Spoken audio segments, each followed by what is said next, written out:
Hello friends, welcome to GS bro. இந்த வீடியோவில் நம்ம ரீசெண்டாக நடந்த ஆர்ஆர்பி ஜேஇ எக்ஸாமில் அல்ஜிப்ராங்கிற டாப்பிக்ல இருந்து கேட்கப்பட்ட முக்கியமான கேள்விகளை எடுத்து டிஸ்கஸ் பண்ண போகிறோம். ஸோ இந்த வீடியோ வந்து ரொம்ப யூஸ்ஃபுல்லாக இருக்கும். நீங்கள் வரக்கூடிய ஃபியூச்சர் எக்ஸாமுக்கு ப்ராக்டிஸ் பண்ணுறதுக்கு இது ரொம்பவே உங்களுக்கு ஹெல்ப் பண்ணும். ஸோ டேரெக்டாக நம்ம வீடியோக்குள்ளே போயிடலாம். ஸோ இன்னைக்கான ஃபர்ஸ்ட் கொஸ்டின் பாருங்க. If x equal to cube root of 512, y equal to cube root of, sixth root of 64, z equal to 6 power 3 minus 2 into 10 power 2, then cube root of 10 x square plus y cube plus z plus 12. So இது பேசிக்கான ஒரு question தான். இப்போ இந்த கொஸ்டினை வந்து நம்ம என்னன்னா இந்த இடத்துல நார்மலாக எக்ஸ் வேல்யூ கொடுக்காம அந்த ரூட் வச்சு அந்த மாதிரி கொடுத்துருக்கிறதுனால இது பார்க்கறதுக்கு ஒரு மாதிரி காம்ப்ளிகேஷன் மாதிரி தெரியும். ஆனால் ஒன்றுமே இல்லை. இந்த இடத்துல பாருங்க, கியூப் ரூட் ஆஃப் 512ங்கிறப்போ 512க்கு கியூப் ரூட் எடுத்தால் என்ன கிடைக்கும்? 8. ஸோ அப்போ எக்ஸோட வேல்யூ வந்து நமக்கு 8ங்கிறது தான் இந்த மாதிரி கொடுத்துருக்காங்க. ஸோ ஒய்யோட வேல்யூ வந்து 6th ரூட் ஆஃப் 64னு சொல்லியிருக்காங்க. நம்ம 64 என்ன எழுதுவோம்? 2 பவர் 6ன்னு எழுதுவோம். அப்போ 64க்கு 6th ரூட் எடுத்தா, அதாவது புரியுதா? ஸோ 64 நம்ம எப்படி எழுதிக்கலாம்? 2 பவர் 6ன்னு எழுதிக்கலாம். அப்போ 6th ரூட் ஆஃப் 2 பவர் 6னா அப்போ ஒய்யோட வேல்யூ உங்களுக்கு என்ன கிடைச்சிரும்? 2 கிடைச்சிரும். இந்த இடத்துல ஒய்யோட வேல்யூ வந்து உங்களுக்கு 2ங்கிறது வந்துடும். அதே மாதிரி இசட் வேல்யூ கால்குலேட் பண்ணுறதுக்கு பாருங்கள், 6 கியூபோட வேல்யூ வந்து 216 மைனஸ் 2 இன்ட்டு 10 ஸ்கொயர்னா 10 ஸ்கொயருங்கிறது 100. அப்போ 2 இன்ட்டு 100 200. அப்போ 200ன்னு போடும்போது இசட் வேல்யூ எனக்கு எவ்வளோ கிடைக்குது? 16 கிடைக்குது. அது அப்படியே எடுத்துகிட்டு போயிட்டு நீங்கள் சப்ஸ்டியூட் பண்ணிட்டா நமக்கான வேலை முடிஞ்சுது. சரியா? ஸோ அப்போ என்ன இருக்குது நமக்கு இங்கே? கியூப் ரூட் இருக்குது. ஸோ ஓகே, கியூப் ரூட்டுக்குள்ளே 10 இருக்குது. ஸோ ப்ராக்கெட் ஓப்பன் பண்ணியாச்சு. X square. அப்போ எக்ஸ் ஸ்கொயர்னா என்ன? 64 ப்ளஸ் ஒய் கியூப்னா 2 கியூப் எவ்வளோ? 8 ப்ளஸ் இசட் வேல்யூ வந்து 16, அப்புறம் ப்ளஸ் ஒரு 12. இப்போ அவ்வளோதையும் ஆட் பண்ணுவோம் பாருங்க. 12 8 20, 64, 70, 80, 100 கிடைக்கும். 100 10 எவ்வளோ? 1000. 1000க்கு கியூப் ரூட் எடுத்தா ஆன்சர் எவ்வளோ? ஆப்ஷன் 2 10 கிடைக்கும். ஆப்ஷன் 2 10 கிடைக்கும். ஸோ பேசிக்கான கொஸ்டின் தான். இதெல்லாம் எதுக்கு எடுத்துட்டு வந்திருக்குன்னு சொல்லிட்டு கேட்காதீங்க. ஸோ அதில் பார்க்கறதுக்கு கொஞ்சம் டிஃப்ரெண்ட்டாக இருந்தது. ஒரு சிலர் பார்க்கும்போது இது என்ன வித்தியாசமா இருக்குன்னு சொல்லிட்டு கூட யோசிக்கலாம். நார்மலான கொஸ்டினையே இவங்க கொஞ்சம் ஒரு மாதிரி ட்ரிக்கியாக கேட்குற மாதிரி கேட்டு வச்சிருக்காங்க.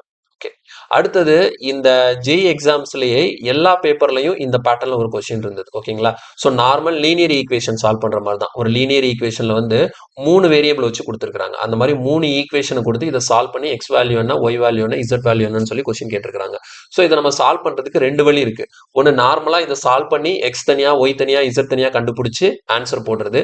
இன்னொன்று த்ரூ ஆப்ஷன் போறது. ஆப்ஷன் என்ன பண்ணும்? இதுல வந்து ஆப்ஷன் எல்லாமே நமக்கு இப்போ இந்த இடத்துல ஆப்ஷன்லாம் பார்த்தீங்கன்னு வச்சுக்கோங்களேன், எல்லாமே எப்படி இருக்கு பாருங்க. எல்லாமே கொஞ்சம் பெரிய வேல்யூவா இருக்கு. அட் த சேம் டைம் எல்லாமே ஃப்ராக்ஷனா இருக்கு. ஸோ நீங்க ஒவ்வொரு ஆப்ஷனா எடுத்துட்டு போயிட்டு இந்த 3 ஈக்குவேஷன்ல சப்ஸ்டியூட் பண்ணி சாட்டிஸ்ஃபை பண்ணுதான்னு சொல்லிட்டு பார்க்கறதுக்கு நிறைய டைம் எடுக்கும். ஸோ அதனால இந்த இடத்துல அவங்க கொடுத்துருக்கக்கூடிய ஆப்ஷன் வந்து கொஞ்சம் காம்ப்ளிகேட்டடா இருக்கிறதுனால, அது மட்டும் இல்லாமல் இதை எடுத்து பண்ணும்போது ஃப்ராக்ஷன் இருக்கிறதுனால ஏதாவது ஒரு இடத்துல கால்குலேஷன் மிஸ்டேக் பண்றதுக்கும் நிறைய சான்சஸ் இருக்கு. ஸோ அப்போ இந்த கொஸ்டினுக்கு எது நல்ல வழினா, த்ரூ ஆப்ஷன் போறதை விட இந்த கொஸ்டினை வந்து டைரக்டா நீங்க சால்வ் பண்ணி போறது தான் பெஸ்டா இருக்கும். ஓகேவா? ஸோ சால்வ் பண்ணி எப்படி போடணுங்கிறத நான் சொல்றேன் பாருங்க. இப்போ என்ன பண்ணிக்கலாம்? இந்த ஃபர்ஸ்ட் ஈக்குவேஷனையும் செகண்ட் ஈக்குவேஷன் எடுத்துக்கோங்க. இதுல இருந்து ஏதாவது ஒரு வேரியபிளை கேன்சல் பண்ணி விடணும். ஏதாவது ஒரு வேரியபிளை கேன்சல் பண்ணி விடணும். இப்போ நான் எக்ஸை கேன்சல் பண்ணி விடுறேன்னு வச்சுக்கோங்களேன். இந்த ஃபர்ஸ்ட் ஈக்குவேஷன் எப்படி இருக்கு? ஃபர்ஸ்ட் ஈக்குவேஷன் வந்து எனக்கு 2x plus 3y minus 5z equal to 4ன்னு இருக்கு. ஆனால் ரெண்டாவதுல நான் எக்ஸை தான் கேன்சல் பண்ண போறேன்னு முடிவு பண்ணிட்டேன். ஆனால் ரெண்டாவதுல என்ன இருக்கு? வெறும் எக்ஸ் தான் இருக்கு. அப்போ இதை ஃபுல்லாக நான் 2ஆல மல்டிப்ளை பண்ணி எழுதிக்கிறேன். பாருங்க என்ன ஆகும்? 2x பிளஸ் 6y அடுத்தது மைனஸ் 4z ஈக்குவல் டு 24ன்னு வந்துடும். புரியுதா? செகண்ட் ஈக்குவேஷன் ஃபுல்லா 2ஆல மல்டிப்ளை பண்ணி எழுதியிருக்கேன். இப்போ இதை நம்ம சிம்பிளிஃபை பண்ணும்போது பாருங்க, இதை சப்ராக்ட் பண்ண போறேன். சப்ராக்ட் பண்ணும்போது கீழே சைன் மாத்தலாம், மேலே சைன் மாத்தலாம். எங்கனாலும் சைன் மாத்திக்கலாம். அது உங்களோட விருப்பம் தான். நான் மேலே மாத்திக்கிறேன். சரியா? மைனஸ், இப்போ இது என்னவா மாறும்? பிளஸ், இது என்னவா மாறும்? மைனஸ். அப்போ இந்த இடத்துல 2x மைனஸ் 2x கேன்சல் ஆயிடுச்சு. 6yல இருந்து மைனஸ் 3y போச்சுதுன்னா நமக்கு எவ்வளோ பேலன்ஸ்? 3y இருக்கும். இங்க மைனஸ் 4z பிளஸ் 5z இருக்கு. அப்போ என்ன பண்ணிக்கலாம்? பிளஸ் z போட்டுக்கலாம். 24 மைனஸ் 4 எவ்வளோ? 20. அப்போ இந்த முதல் ரெண்டையும் சால்வ் பண்ணி yz மட்டும் வர மாதிரி அந்த ஈக்குவேஷனை கொண்டு வந்துட்டேன். இப்போ அதே மாதிரி என்ன பண்ணிக்கிறேன்? இந்த 1ஐயும் 3ஐயும் எடுத்துக்கிறேன். நீங்க 2ஐயும் 3ஐயும் எடுக்கலாம், தப்பு இல்லை. 2ஐயும் 3ஐயும் எடுக்கலாம். நான் 1ஐயும் 3ஐயும் எடுத்துக்கிறேன். ஏன்னா 1ஐயும் 3ஐயும் எடுத்தா இங்கேயும் 2x இருக்கு, 2x இருக்கு. நான் மல்டிப்ளை பண்ண வேண்டிய அவசியம் இல்லை. டைரக்டாவே என்னால சப்ராக்ட் பண்ண முடியும். அப்படியே சப்ராக்ட் பண்றோம். இந்த மாதிரி எழுதி சப்ராக்ட் பண்ணாம டைரக்டா பண்றோம் பாருங்க. ஃபர்ஸ்ட் ஒன்ல இருந்து செகண்ட் ஒன்னு சப்ராக்ட் பண்ண போறோம். அப்ப 2xல 2x போச்சுதுன்னா அப்ப கீழே உள்ளதுக்கு சைன் மாத்துற மாதிரி கணக்கு. புரியுதா? இந்த இடத்துல நான் எழுதல, ஜஸ்ட் இங்க வச்சே நான் சால்வ் பண்ண போறேன். பாருங்க 2x, இப்ப இந்த இடத்துல சைன் மாத்தும் போது எப்படி? இங்க நான் சைன் மாத்துற மாதிரி கணக்கு வரும். சரியா? இங்க நான் சைன் மாத்துற மாதிரி கணக்கு. சரியா? இப்படி மைனஸ் போட்டுக்கிட்டேன். அப்ப 2x மைனஸ் 2x கேன்சல் ஆயிடும். அப்ப 3y மைனஸ் ஒய்ங்கிறப்ப நமக்கு எவ்வளவு கிடைக்கும்? 3y மைனஸ் ஒய்ங்கிறப்ப நமக்கு 2y கிடைக்கும். 3y மைனஸ் ஒய்ங்கிறப்ப நமக்கு 2y கிடைக்கும். அதே நேரத்தில் -5z + 3zங்கிறப்ப என்ன கிடைக்கும்? -2z கிடைக்கும். -2z கிடைக்கும். இங்க 4 - 5ங்கிறப்ப என்ன கிடைக்கும்? -1 கிடைக்கும். -1 கிடைக்கும். புரியுதா? 1ஐயும் 2ஐயும் சால்வ் பண்ணி yz வர மாதிரி ஒரு ஈக்குவேஷன் ஃபார்ம் பண்ணிட்டேன். 1ஐயும் 3ஐயும் சால்வ் பண்ணி yz வர மாதிரி ஒரு ஈக்குவேஷன் ஃபார்ம் பண்ணிட்டேன். இப்போ எனக்கு 2 லீனியர் ஈக்குவேஷன் இருக்கு. இது ரெண்டுலயும் 2 வேரியபிள் தான் இருக்கு. என்னது? y z இருக்கு. ஸோ நான் yஐயும் zஐயும் கண்டுபிடிச்சிட்டாலே அதுல இங்க ஏதாவது ஆப்ஷன் மேட்ச் ஆகுதான்னு சொல்லிட்டு நான் ஆன்சர் எடுத்துக்க முடியும். இப்போ இதை நான் சால்வ் பண்ணி இந்த y z கால்குலேட் பண்ண போறோம். ஓகேங்களா? ஸோ y z கால்குலேட் பண்றதுக்கு ஒரு விஷயம் யோசிச்சு பாத்தீங்கன்னா, இங்க வந்து ஒன்னு y கேன்சல் பண்ணி விடணும், இல்லை z கேன்சல் பண்ணி விடணும். ஆனா y-க்கும் கோஎஃபிஷியன்ட் சேமா இல்ல, z-க்கும் கோஎஃபிஷியன்ட் சேமா இல்ல. அதனால என்ன பண்ண போறேன்? இது ரெண்டையும் தான் சால்வ் பண்ண போறேன். அதனால இங்க கீழே 2z இருக்கா, இது மைனஸ்ல இருக்கு. அதனால இந்த இடத்துல 2z வர மாதிரி இந்த ஃபர்ஸ்ட் ஈக்குவேஷன் மட்டும் 2 ஆல மல்டிப்ளை பண்ணிக்கிறேன். 6y plus 2z equal to 40. கரெக்டா? அப்ப கீழே உள்ளதை அப்படியே எழுதிக்கிறேன். 2y minus 2z equal to -1. இப்போ இந்த இடத்த அப்படியே நான் பண்ணலாம். சரி, இதை நான் ஆட் பண்ணாலே போதும். சைன் மாற்றணும் அவசியம் இல்லை. டைரெக்டாகவே எனக்கு 2z minus 2z கேன்சல் ஆகிடும். அப்போ இங்கே என்ன இருக்கும்? 6y 2y என்ன வந்துடும்? 8y. இந்த இடத்துல 40 - 1ங்கிறப்ப எவ்வளோ? 39. அப்போ ஒய்யோட வேல்யூ எனக்கு எவ்வளோ? 39/8. ஸோ இசட் கண்டுபிடிக்கிறதுக்கு முன்னாடி ஒரு ட்ரையல் செக் பண்ணுவோம். என்னன்னா, ஒய் நான் கண்டுபிடிச்சேன்னா அப்போ நேராக இங்கே வாங்க. இங்கே ஒய்க்கு 39/8 எங்கே இருக்குன்னு பாருங்க. ஸோ ஒரே ஒரு ஆப்ஷன்ல தான் எனக்கு என்ன இருக்கு? ஒய்க்கு 39/8 இருக்கு. அப்போ இந்த இடத்துல என்னோட ஆன்சர் வந்து என்னது? ஆப்ஷன் 2ங்கிற கன்க்ளூஷனுக்கு நான் வந்துருவேன். தெளிவா புரிஞ்சுதா உங்களுக்கு? இப்போ ஒருவேளை ஒய்க்கு வந்து எனக்கு 39/8 இருக்கு. இப்போ 39/8 வந்து இன்னொரு ஒரு ஆப்ஷன்ல கூட இருந்தது அப்படின்னா, அப்போ நான் என்ன பண்ணுவேன்? மறுபடி இசட் என்னங்கிறத கால்குலேட் பண்ணி, அப்போ அங்க ஒய் இசட் எங்க மேட்ச் ஆகுதுன்னு சொல்லிட்டு பார்த்து அதுக்கு ஏத்தாப்புல ஆன்சர் போட்டிருப்பேன். தெளிவா புரிஞ்சுதா? ஸோ ரொம்ப ரொம்ப சிம்பிளான ஒரு கொஸ்டின், ஈஸியா சால்வ் பண்ணலாம். இதுல போயிட்டு தேவையில்லாம ஆப்ஷனை சப்ஸ்டிட் பண்றேன்னு சொல்லிட்டு ரொம்ப காம்ப்ளிகேட் பண்ணி வச்சிடக்கூடாது. இந்த மாதிரி சால்வ் பண்ணீங்கன்னா ரொம்ப ஈஸியாவே இந்த கொஸ்டின்ஸை சால்வ் பண்ணி முடிச்சிடலாம். கிளியரா? ஸோ இது பார்த்துக்கோங்க. இது வந்து எல்லா பேப்பர்லையும் கேட்டிருக்காங்க. இனி அடுத்த எக்ஸாம்ஸ்ல கேட்கறதுக்கு நிறைய வாய்ப்பு இருக்கு. ஓகே, நெக்ஸ்ட் கொஸ்டின் பாருங்க. ஃபைண்ட் த வேல்யூ ஆஃப்னு சொல்லிட்டு ஒரு பெரிய எக்ஸ்பிரஷன் கொடுத்துருக்காங்க. இதை சிம்பிளிஃபை பண்ணி இதோட ஆன்சர் என்னங்கிறத கொடுக்கணும். சரி, சிம்பிளிஃபை பண்றதுக்கு ஃபர்ஸ்ட் மேலே x + 3 இருக்கு. இதை ஒன்றும் பண்ண முடியாது, அப்படியே இருக்கட்டும். இங்க கீழே வந்து x² - 2x இருக்கா? ஸோ அப்போ என்ன பண்ணிக்கலாம் பாருங்க, தனியாக எடுத்து எழுதுறேன். இந்த x + 3 அப்படியே இருக்கட்டும்.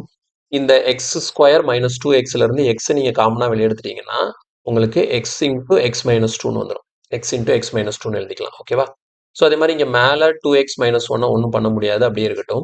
இங்கே டினாமினேட்டரில் x² + 2x + 4 ஒரு குவாட்ரிக் ஈக்குவேஷன் இருக்குது. இப்போ குவாட்ரிக் ஈக்குவேஷனை சிம்பிளிஃபை பண்ணுறதுக்கு நம்ம என்ன பண்ணுவோம்? மல்டிப்ளை பண்ணால் 4 வரணும், ஆட் பண்ணால் +2 வரணும். கொஞ்சம் இங்கே ட்ரை பண்ணி பாருங்க. மல்டிப்ளை பண்ணால் +4 வரணும், ஆட் பண்ணால் +2 வரணும். இந்த மாதிரி உங்களுக்கு ஏதாவது வேரியபிள் எடுக்க முடியுமா? இந்த மாதிரி வேரியபிள் எடுக்க முடியுமா? நீங்கள் 2 2ன்னு எடுத்தீங்கன்னா 2 2s are 4, உங்களுக்கு ஆட் பண்ணால் 4 தான் வரும். இல்லை 1 × 4ன்னு எடுத்தீங்கன்னா உங்களுக்கு ஆட் பண்ணால் +3 அல்லது -3 வந்திருக்கணும். ஸோ அந்த மாதிரி தான் எடுக்க முடியுமே தவிர இப்போ இந்த இடத்துல இதை என்னால் பிரேக் பண்ண முடியல த்ரூ குவாட்ரிக் ஈக்குவேஷன். அதனால அதை அப்படியே நான் வச்சுக்கிறேன். சரி, பிரேக் பண்ண வாய்ப்பு இருக்கான்னு ட்ரை பண்ணி பார்த்தேன். என்னால் குவாட்ரிக் ஈக்குவேஷன் படி இதோட ரூட்ஸை வந்து என்னால் எடுக்க முடியல. அதனால அதை அப்படியே வச்சாச்சு. இப்போ இங்க என்ன இருக்கு? x⁴ - 8x இருக்கு. இப்போ இந்த இடத்த பாருங்க. இதுல இருந்து நான் x காமனா வெளியே எடுத்துட்டேன்னு வச்சுக்கோங்களேன். என்ன இருக்கும்? x³ - 8ன்னு இருக்கும். கரெக்டா? x³ - 8ன்னு இருக்கு. அப்போ இந்த x³ - 8 நம்ம எப்படி எழுதிக்கலாம்? x × x³ - 2³ எழுதிக்கலாமா? 8 வந்து எப்படி எழுதிக்கலாம்? 2³ புரியுதா? இந்த இதை வந்து x × x³ - 2³ எழுதிக்கலாம். அப்ப இதை நான் எப்படி இங்க எழுதுறேன்னா, x போட்டாச்சு. இந்த இடத்துல இது a³ - b³ ஃபார்முலால இருக்கு. அப்ப a³ - b³ ஃபார்முலானா a - b into a² plus ab plus b². a² plus ab plus b². சரியா? a³ minus b³ ஃபார்முலாவை இங்க அப்ளை பண்ணியிருக்கேன். அடுத்து இதுல வந்து 2x² plus 5x minus 3. So இதை குவாட்ரிக் ஈக்குவேஷன் படி உடைக்க முடியுதான்னு பார்ப்போம். பாருங்க, 2 இங்க -3. அப்போ 2 - 3னா எவ்வளோ? -6. மல்டிப்ளை பண்ணா -6 வரணும், ஆட் பண்ணா +5 வரணும். இதுக்கு ஃபேக்டர்ஸ் எடுக்க முடியுமான்னு பார்த்தீங்கன்னா கண்டிப்பா எடுக்க முடியும். இல்ல இது ஆமா, கண்டிப்பா எடுக்க முடியும். ஓகேங்களா? 1 6. அப்போ இந்த இடத்துல ப்ளஸ் போட்டுக்கலாம், இங்கே மைனஸ் போட்டுக்கலாம். ஸோ 6 - 1 மல்டிப்ளை பண்ணால் -6 வந்துடும். 6 - 1 ஆட் பண்ணால் என்ன வந்துடும்? +5 வந்துடும். இங்கே x² கோஎஃபிஷியன்ட் 2 இருக்கிறதுனால நம்ம என்ன பண்ணிக்கலாம்? இந்த இடத்துல /2 போடுவோமா? அப்போ இங்கே கேன்சல் பண்ணும்போது நமக்கு 3 வந்துடும். அப்போ இது எப்படி எழுதணும்? 2x - 1, 2x கீழே என்ன இருக்கோ அது கூட x போட்டுக்கணும். 2x - 1, இங்கே கீழே 1 தான் இருக்கு. அப்போ 1x x, அப்போ x + 3. 2x minus 1 x plus 3ன்னு சொல்லிட்டு கீழே இருக்கிறத உடைச்சிடலாம். ஸோ இந்த மாதிரி ஃபேக்டரைஸ் பண்ணணும். இது எப்படி எழுதணுங்கிறது உங்களுக்கு தெரியணும். குவாட்ரட்டிக் ஈக்குவேஷன் வந்து உங்களுக்கு பிரேக் பண்ணி எழுத தெரியணும். இது எல்லாமே நம்ம வந்து அல்ஜிப்ரா ரிலேட்டடான டாப்பிக்ல நம்ம தெளிவாக எக்ஸ்பிளைன் பண்ணியிருக்கோம். அது மட்டும் இல்லாமல் குவாட்ரட்டிக் ஈக்குவேஷன் டாப்பிக்ல எக்ஸ்பிளைன் பண்ணியிருக்கோம் எந்த மாதிரி பிரேக் பண்ணுறதுன்னு சொல்லிட்டு. இப்போ இதெல்லாம் கேன்சல் ஆகுதோ கேன்சல் பண்ணிட வேண்டியதான். பாருங்க, எக்ஸ் பிளஸ் த்ரீ கேன்சல் ஆகிடும். 2x minus 1 2x minus 1 cancel ஆயிடும். எக்ஸுக்கு எக்ஸ் கேன்சல் ஆயிடும். எக்ஸ் மைனஸ் டூக்கு எக்ஸ் மைனஸ் டூ கேன்சல் ஆயிடும். இந்த x square plus 2x plus 4க்கு இங்கே x square plus 2x plus 4 cancel ஆயிடும். ஸோ எல்லாமே கேன்சல் ஆயிடுச்சு. Finally answer is option 4 1. Option 4 1 கிடைக்குது. புரியுதா? ஸோ சிம்பிளான கொஸ்டின், ஃபேக்டரைஸ் பண்ண தெரிஞ்சா போதும். அடுத்தது இந்த கேள்வி பாருங்க. If m plus n plus o equal to 15, அடுத்து mn plus no plus om equal to 75, அப்போ mq plus nq plus o cube minus 3mno. இது வந்து ஒன்றும் இல்லை, normal x plus y plus z equal to கொடுத்துட்டு xy plus yz plus xz கொடுத்துட்டு x cube plus y cube plus z cube minus 3xyz கேட்குறாங்க. அப்போ ஒரு formula தெரிஞ்சா போதும். என்ன ஃபார்முலா பாருங்க, எக்ஸ் கியூபு ஒய் கியூபு. இது அல்ஜிப்ரால நம்ம தெளிவாக டீச் பண்ணியிருக்கோம். இதை வச்சு இதுக்கு நிறைய டிஃப்ரெண்ட் ஃபார்முலா இருக்கு. ஸோ இங்கே நம்ம யூஸ் பண்ணுறதுக்கு என்ன ஃபார்முலா தேவைப்படும் அப்படின்னா, x plus Y plus z, அப்புறம் இங்கே ப்ராக்கெட் ஓப்பன் பண்ணி x plus Y plus z the whole square minus 3 times of xy plus YZ plus x z. ஓகேவா? ஸோ இந்த ஃபார்முலா ஆக்சுவலாக இந்த x cube plus y cube plus z cube minus 3xy இசட்டுக்கு ஒரு 4-5 result வரும். இந்த எல்லா ரிசல்ட்டையும் படிச்சு வச்சுக்கணும். நமக்கு கொடுத்துருக்கிற டேட்டாவை பொறுத்து எது கரெக்டாக இருக்குன்னு பார்க்கணும். எனக்கு என்ன கொடுத்துருக்காங்க, X plus Y plus Z கொடுத்துருக்காங்க, அடுத்து XY plus YZ plus XZ கொடுத்துருக்காங்க. இதை வச்சு எனக்கு இது கேட்கறதுனால அப்போ இந்த ஃபார்முலாவை நான் போட்டால் தான் கரெக்டாக இருக்கும். இதை தெளிவாக பார்க்கணும்னா அல்ஜிப்ரால கிளியரா இதை நம்ம எக்ஸ்பிளைன் பண்ணியிருக்கோம். பாருங்க, அப்போ எக்ஸ் பிளஸ் ஒய் பிளஸ் இசட்னா என்னது, எம் பிளஸ் என் பிளஸ் ஓ, அது 15 போட்டுக்கலாம். ப்ராக்கெட் ஓப்பன் பண்ணி 15 ஸ்கொயரு மைனஸ் 3 டைம்ஸ் ஆஃப் 75 முடிஞ்சது வேலை. ஓகேவா? ஸோ இப்போ 15 போட்டாச்சு. அதுக்கப்புறம் இந்த இடத்துல நமக்கு 15 ஸ்கொயர் மைனஸ் 3 இன்ட்டு 75 இருக்கு. அப்போ 15 ஸ்கொயர் நமக்கு என்ன வரும்? What is the 15 square? 2. 15 square வந்து 225. 15 ஸ்கொயர் வந்து நமக்கு 225 கிடைக்கும். மைனஸ் 3 இன்ட்டு 75 இது எவ்வளோ? இதுவும் 225 தான். இதுவும் 225 தான். புரியுதா? 75 3ஆல பெருக்கினீங்க, 75 2ஆல பெருக்கினா 150. 150 கூட ஒரு 75 சேர்த்தீங்கன்னா 225. அப்போ 225 மைனஸ் 225 0. 15 இன்ட்டு 0. கொஸ்டினுக்கான ஆன்சர் என்னது? ஃபைனலி 0. கொஸ்டினுக்கான ஆன்சர் வந்து ஃபைனலி எனக்கு என்ன கிடைக்குது? 0 கிடைக்குது. அடுத்தது பாருங்க, if x plus 1/17x equal to 3னா அப்போ 17x cube plus 1/289x cube என்னன்னு சொல்லி கொஸ்டின் கேட்குறாங்க. சரியா? சரி, இப்போ இந்த கொஸ்டினை எப்படி சால்வ் பண்றது? ரொம்ப சிம்பிள் தான், கஷ்டப்பட தேவையே இல்லை. கிளியரா கவனிச்சுக்கோங்க. என்ன பண்ண போறோம் அப்படின்னா, நார்மலா இந்த மாதிரி இருக்கும்போது நம்ம என்ன பண்ண சொல்லியிருப்போம்னா, உங்களுக்கு இந்த இடத்துல பாருங்க, இங்க ஒரு வேல்யூ வழக்கம் எப்படி இருக்கும், எக்ஸ் 1/xன்னு இருக்கும். ஆனா இந்த இடத்துல இல்லை, எக்ஸ் இருக்கு, இங்க 1/17x இருக்கு. அப்போ இந்த மாதிரி இருக்கக்கூடிய பட்சத்துல இந்த வந்து நார்மலா கியூ பண்ணுவோம். இதை வந்து நார்மலா ரெண்டு பக்கமும் கியூ பண்ணுவோம். ரெண்டு பக்கமும் நம்ம கியூ பண்ணுவோம். பாருங்க, இங்கேயும் கியூ பண்ணணும், இங்கேயும் கியூ பண்ணணும். அப்போ எப்படி மாறும்? எக்ஸ் பிளஸ் 1/17x கியூப்னு வருமா? 17x கியூப் ஈக்குவல் டு இந்த பக்கம் நம்ம கியூப் பண்ணா என்ன வரும்? 3 கியூப் எவ்வளோ? 27. ஓகே, இப்போ a plus b the whole கியூப்னு இருக்கு. அப்போ a plus b the whole கியூப்னா என்னது? a plus b the whole கியூப்னா a cube plus b cube plus 3ab into a plus b. a cube plus b cube plus 3ab into a plus b. அப்போ பாருங்க, a கியூப்னா என்னது? X cube. Okay, plus b கியூப்னா என்னது? 1 இங்க 17 cube அப்புறமேட்டு X cube. புரியுதா? 17x த whole கியூப்னு போட்டுக்கலாம். அதை நான் பிரிச்சு 17 கியூப் எக்ஸ் கியூப். அப்போ a cube plus b cube போட்டாச்சா? அடுத்து என்னது? 3a. ஓகேவா? 3a. 3a வந்து என்னது? எக்ஸ். அடுத்து b வந்து என்னது? 1/17x. அடுத்து இன்ட்டு என்ன பண்ணணும்? a பிளஸ் பி போடணும். a பிளஸ் பி என்னது? இதுதான் எக்ஸ் பிளஸ் 1/17x. அதோட வேல்யூ என்ன? 3. இது எல்லாமே நான் தெளிவா இந்த மாதிரி பேட்டர்ன் கொஸ்டின்ஸ் எல்லாமே நம்ம அல்ஜிப்ரால சால்வ் பண்ணியிருக்கோம். சரியா? இப்போ இதை நம்ம சிம்பிளிஃபை பண்ணுவோம். பாருங்க, இந்த எக்ஸுக்கு இந்த எக்ஸ் கேன்சல் ஆயிடும், இந்த எக்ஸுக்கு இந்த எக்ஸ் கேன்சல் ஆயிடும். இப்போ அடுத்த ஸ்டெப்ல நமக்கு என்ன நடக்க போகுது அப்படின்னா, கிளியரா பாருங்க, இங்க வந்து எக்ஸ் கியூப் இருக்கு பிளஸ் 1/17 கியூப் எக்ஸ் கியூப்னு இருக்கு ஈக்குவல் டு இங்க என்ன இருக்கு உங்களுக்கு? 3 இன்டூ 3 9/17 இருக்குது. அப்படியே அங்கே போயிருச்சுன்னு வச்சுக்கோங்களேன். 27 மைனஸ் 9/17 வந்து நிற்கும். 27 மைனஸ் 9/17 வந்து நிற்கும். இப்போ இந்த இடத்த மட்டும் நம்ம சிம்பிளிஃபை பண்ணிக்கலாம். 27 மைனஸ் 9/17 சிம்பிளிஃபை பண்ணிங்கன்னு வச்சுக்கோங்களேன். இந்த இடத்துல எல்சிஎம் நம்ம என்ன வச்சுக்கலாம்? 17 வச்சுக்கலாமா? அப்போ 27ஐயும் 17ஐயும் மல்டிப்ளை பண்ணும். 27ஐயும் 17ஐயும் மல்டிப்ளை பண்ணீங்கன்னா நமக்கு ஒரு 459 459 கிடைக்கும். ஸோ 459 மைனஸ் ஒரு 9ங்கிறப்போ இங்கே எனக்கு ரிசல்ட் வந்து 450/17ன்னு இருக்கு. இப்போ இது வரைக்கும் ஓகே. எனக்கு என்ன கிடைச்சிருக்கு? X cube plus 1/17 cube X cube தான் கிடைச்சிருக்கு. ஆனால் என்ன கேட்குறாங்க? 17 X cube plus 1/218 X cube கேட்குறாங்க. அப்போ இந்த இடத்துல எனக்கு என்ன இருக்கு? 17 இருக்கு. அப்போ இங்கே என்ன இருக்கு? எனக்கு வெறும் எக்ஸ் தான் இருக்கு. அப்போ ஓவராலாக என்ன பண்ணுறேன்? இது மொத்தத்தையும் 17ஆல மல்டிப்ளை பண்ணுறேன். இது மொத்தத்தையும் 17ஆல மல்டிப்ளை பண்ணுறேன். அப்போ என்ன நடக்கும்னு பாருங்க. 17 X cube plus 17 divided by 17 cube X cube equal to இந்த பக்கமும் 17ஆல மல்டிப்ளை பண்ணும்ல. அப்போ 450 புரியறதுக்காக ஸ்டெப்பு தெளிவாக எழுதுறேன். 450/17 × 17 புரியுதா? இந்த மொத்தத்தை நான் என்ன பண்றேன்? 17ஆல மல்டிப்ளை பண்ணிடுறேன். நீங்க லெஃப்ட் ஹேண்ட் சைடு 17ஆல மல்டிப்ளை பண்றீங்க, ரைட் ஹேண்ட் சைடு 17ஆல மல்டிப்ளை பண்றீங்க. வேல்யூ மாற போறது இல்லை. அப்போ இந்த 17க்கு இந்த 17 கேன்சல் ஆயிடுமா? இங்க 17 கியூப் இருக்கு. அப்போ மேல இருக்கிற 17ம் இங்க 17 கியூப்ல இருக்கக்கூடிய ஒரு 17ம் போயிடுமா? அப்போ ஆட்டோமேட்டிக்கா இது எப்படி மாறிடுது? 17 எக்ஸ் கியூப் பிளஸ் 1/17 ஸ்கொயர் இருக்கா? 17 ஸ்கொயர் தான் என்னது? 289.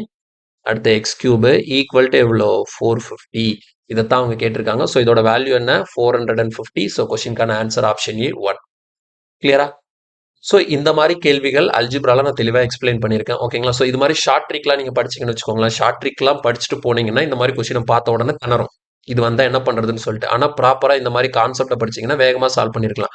இது கூட புரியணுங்கிறதுக்காக தான் நான் பொறுமையாக ஒவ்வொரு ஸ்டெப்பாக சால்வ் பண்ணுறேன். அதிகபட்சம் இந்த கொஸ்டின் சால்வ் பண்ணுறதுக்கு 35 to 45 செகண்ட்ஸ் போதும். கடகடன்னு முடிச்சிடலாம். நீங்கள் வந்து நல்லா கான்செப்டில் ஸ்ட்ராங்காக இருந்தீங்கன்னா உட்காந்து யோசிக்கவே மாட்டீங்க. டக்கு டக்குன்னு அப்ளை பண்ணி அடுத்தடுத்த ஸ்டெப்பு கொண்டு வர உங்களுக்கு ஈஸியாக ஆன்சர் வந்துட்டே இருக்கும். Okay, next question பாருங்க. If 4x square plus 1 minus 8x divided by 3x equal to 6, find the possible value of root x plus 1 by root x ன்னு சொல்லி கொஸ்டின் கேட்குறாங்க. சரி, இப்போ root x plus 1 by root x கண்டுபிடிக்கிறதுக்கு இங்கிருந்து நான் என்ன பண்ணணும்? x plus 1 by x கண்டுபிடிக்கிறதுக்கு வழி இருக்கான்னு சொல்லி பார்க்கணும். ஸோ இதை நான் சிம்பிளிஃபை பண்ணுறேன். என்ன பண்ணுறேன்னு பாருங்க. 4 இருக்கு. ஸோ எக்ஸ் ஸ்கொயர் பிளஸ் 1 கொடுத்துருக்குறாங்க. மைனஸ் ஒரு 8x இருக்கு. இந்த இடத்துல 3x அங்கே போயிருச்சுன்னா அங்கே ஒரு 6 இருக்கா? ஸோ இது என்னன்னு மாறிடும்? 18x மாறிடும்.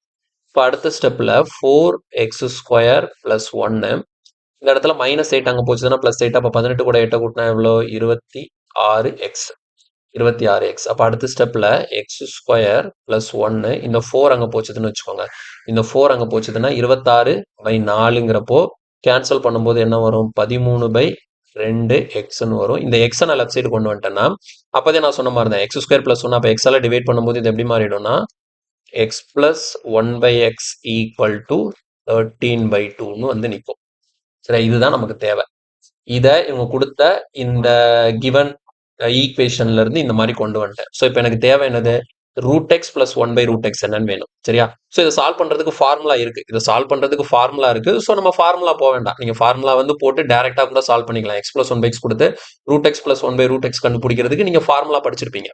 சரி, அந்த ஃபார்முலா நீங்க அப்ளை பண்ணிக்கலாம். நான் ஃபார்முலா போல த்ரூ கான்செப்டே போறேன். ஸோ கான்செப்ட் போனா நமக்கு ரொம்ப சிம்பிளா இருக்கும். பாருங்க, √x உங்களுக்கு கான்செப்ட் எப்பவுமே சால்வ் பண்ணி ப்ராக்டிஸ் பண்ணாதான் ஒரு கான்ஃபிடன்ஸே கிடைக்கும். சரியா? ஸோ √x + 1/√x இருக்கா? இதை நீங்க ஸ்கொயர் பண்ணீங்கன்னா என்ன வரும்? ஸ்கொயர் பண்ண a + b ஹோல் ஸ்கொயர். அப்போ என்ன வரும்? a². அப்போ √x ஸ்கொயர் பண்ணா x. அடுத்த b². 1/√x ஸ்கொயர் பண்ணா 1/x. அடுத்து என்னது வரும்? Plus 2ab. அப்போ 2 × √x இப்படி எழுதுவோமா? 2 × √x × 1/√xங்கிறப்போ நமக்கு என்ன ஆகும்? 2 கேன்சல் ஆகும். அப்போ நமக்கு இந்த மாதிரி இருக்கா? அப்போ x + 1/x ஓட வேல்யூ என்ன? 13. ஸோ அப்போ 13/2. அப்போ 13/2 + 2. 13/2 + 2. அப்போ 13/2 + 2ங்கிறப்போ கீழே 2 போட்டுக்கலாமா? அப்போ இங்கே என்ன வரும் நமக்கு? 2 4 13 4 எவ்வளோ? 17. ஸோ 17/2. அதாவது எதோட மதிப்பு? √x + 1/√x ஹோல் ஸ்கொயரோட வேல்யூ தான் என்னது? 17/2. ஓகேவா? அப்ப நமக்கு இந்த இடத்துல என்ன வேணும்? √x + 1/√x மட்டும் எனக்கு போதும். அப்ப இங்க இருக்கக்கூடிய ஸ்கொயர் அங்க எடுத்தீங்கன்னா இங்க என்ன ஆகும்? ரூட்டா மாறும். அப்ப √17/2 இதான் நமக்கான ஆன்சர். ஸோ கொஸ்டினுக்கான ஆன்சர் ஆப்ஷன் 4. புரியுதா? இப்போ இதை வந்து நீங்க ஃபார்முலாவா போட்டீங்கன்னு வச்சுக்கோங்களேன். ஃபார்முலாவா போடும்போது என்ன சொல்லி கொடுத்துருப்பாங்க? இங்க பாருங்க, இதை ஃபார்முலாவா படிச்சீங்கன்னா எப்படி இருக்கும்? x + 1/x ஓட வேல்யூ ஏன்னு இருந்ததுன்னு வச்சுக்கோங்களேன். அப்போ √x + 1/√x ஓட வேல்யூ கண்டுபிடிக்கிறதுக்கு நீங்க என்ன பண்ணுங்க? இந்த இடத்துல உங்களுக்கு √a + 2 போடுங்க. இதுதான் ஃபார்முலா. √a + 2 போடுங்க. இப்படிதான் ஃபார்முலா கொடுத்துருப்பாங்க. சரியா? இப்படித்தான் நமக்கு ஃபார்முலா கொடுக்கப்பட்டிருக்கும். இந்த ஃபார்முலா வச்சு டைரக்டா நீங்க ஆன்சர் போடலாம். ஆனா வெறுமனே ஃபார்முலா பார்க்கக்கூடாது. ஃபார்முலா எப்படி வந்தது? இங்க பாருங்க. இத அப்படியே எக்ஸ்பேண்ட் பண்ணி தான் நான் இங்க அதே தான் பண்ணியிருக்கேன். பாருங்க இந்த போட்டிருக்கேன்னா +2 ஆட் பண்ணியிருக்கேன்னா இந்த 2 எங்க இருந்து வந்தது? அது எல்லாமே உங்களுக்கு கான்செப்ட்ல தான் புரியும். இது எல்லாத்தையுமே நான் தெளிவா கிளாஸ்ல எக்ஸ்பிளைன் பண்ணியிருக்கேன். இருந்தாலும் எங்கேயும் சொல்றேன். எப்பவுமே நான் வந்து என்ன பண்ணுவேன்னா, எல்லாத்துக்குமே ஷார்ட்கட் போக மாட்டேன். ஷார்ட்கட் வந்து எங்க நமக்கு ரொம்ப லென்த்தா போற மாதிரி ஃபீல் ஆகுதோ அங்கதான் நீங்க வந்து ஷார்ட்கட் இப்போ இந்த கொஸ்டினுக்கு நீங்க ஷார்ட்கட்டும் போடலாம், கான்செப்டும் போடலாம். ஸோ கான்செப்டோட இதை படிக்கும்போது இதுல ஒரு கான்ஃபிடன்ஸ் கிடைக்கும். எப்படி இதை போடலாம்னு சொல்லிட்டு ஒரு ஐடியாவும் கிடைக்கும். ஸோ ரெண்டுமே படிங்க. சரியா? எனக்கு இப்படியும் போட தெரியும், இப்படியும் போட தெரியும். அப்படிங்கிறதான் பெஸ்ட்டே தவிர இதை நான் பார்க்கவே மாட்டேன், கான்செப்டை பார்க்கவே மாட்டேன், எனக்கு தேவையில்லாத டைம் வேஸ்ட் அப்படின்னு நினைக்காதீங்க. கொஸ்டின்ல ஏதாவது ட்விஸ்ட் பண்ணிட்டான்னு வச்சுக்கோங்களேன், உங்களுக்கு ஷார்ட்கட் கை கொடுக்காது. சரியா? ஷார்ட்கட்டுங்கிறது நிறைய ஃபார்முலா மனப்பாடம் பண்ற மாதிரி தான். எவ்வளவு ஃபார்முலாவை தான் மைண்ட்ல மனப்பாடம் பண்ணி வைக்க முடியும்? ஒரு +ஓ மைனஸோ டக்குன்னு மறந்துருச்சுன்னா வேலை முடிஞ்சு. ஆனா கான்செப்ட்ங்கிறப்ப மனப்பாடம் பண்ண தேவை கிடையாது. கொஸ்டின் ஏத்தாப்புல நம்ம எப்படி கேட்டாலும் மாத்தி மாத்தி அதை அப்ளை பண்ணிக்க முடியும். கிளியரா புரிஞ்சுதா? ஸோ இதோட நமக்கு முடிஞ்சது. இதுதான் நமக்கு எக்ஸாம்ல கேட்ட அல்ஜிப்ரா பேஸ்ல இருக்கக்கூடிய முக்கியமான கொஸ்டின்ஸ் எல்லாமே. ஓகேவா? ஸோ அடுத்த வீடியோல மீட் பண்றேன். வீடியோ பிடிச்சிருந்தா லைக் பண்ணுங்க, ஃப்ரெண்ட்ஸ் எல்லாருக்கும் ஷேர் பண்ணுங்க. மறக்காம நம்ம சேனலுக்கு சப்ஸ்கிரைப் பண்ணி சப்போர்ட் பண்ணுங்க.